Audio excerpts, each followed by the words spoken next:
In certain sectors of the social world, there are often conversations among the wealthy about old money and new money. Old money is money that has been passed down for at least several generations through the family line, while new money has been newly acquired within the last 2 generations. While the world of professional athletics has created its share of first-generation millionaires, the music industry has not fared badly at all. One person who was able to capitalize on the business side of the music industry was a young man by the name of Percy Miller, better known as Master P of No Limit Records.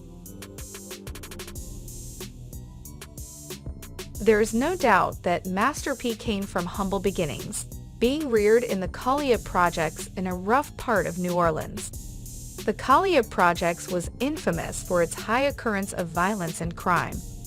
Fortunately, Miller understood that while you can't always control your environment, you don't have to become a product of that environment.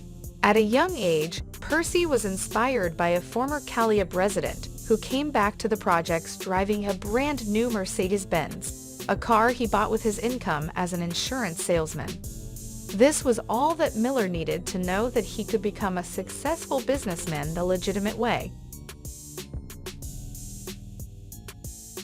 Miller began his entrepreneurial journey at the ripe age of 16, selling the latest model cell phones to his classmates at school.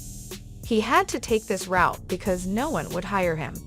Miller also had another set of skills that he believed could serve him well: basketball. He was good enough to earn an athletic scholarship at the University of Houston. He would eventually transfer to Merritt Junior College, where he would study business as a major. Through a twist of fate, Miller would receive a $10,000 check as a settlement for a malpractice claim associated with the death of his grandfather, allowing him to fund the next leg of his entrepreneurial odyssey. By the time he was 21 years old, Miller had founded No Limit Records and Tapes record store, where he sold the latest West Coast hip-hop music to the locals. The store was such a success that Miller was inspired to start recording his own music, which he also was successful at selling. His own independent music was selling at an astronomical rate, so he decided to take his legitimate music hustle back home to New Orleans, where he would transition the record store business into what became known as the No Limit Soldiers, a label that would ultimately lead to a multi-million-dollar distribution deal with Universal Records. Because he approached this music endeavor with a business mind, he was able to parlay the popularity of his music and the surge in the popularity of Southern rap into a highly lucrative deal, in which he received a then unheard of $375,000 advance on every album the label produced. Additionally, the label also received a yet again unheard of 75% of the wholesale price on every song on each album. This is amazing because the standard payout during this time ranged between 25 to 50%.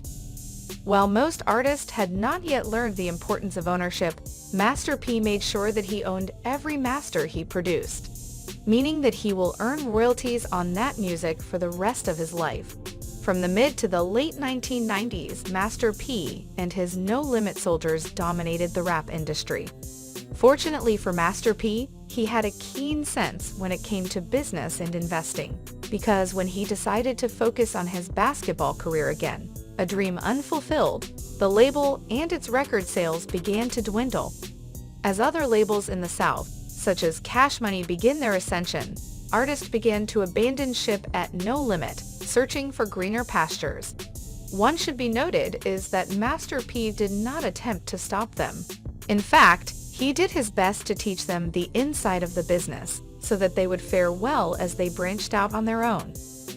Despite the folding of No Limit Records, the thrust it created for Percy Miller has allowed him to amass a net worth in excess of $200 million, with some notable financial publications having him with net worth even higher.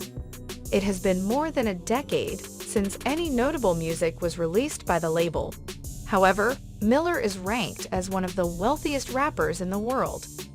He was able to amass this wealth because he was much more than a rapper. He is a businessman first. He is also a record producer, an actor, a filmmaker, investor, and most of all, a philanthropist. Thanks for watching and see you in the next video.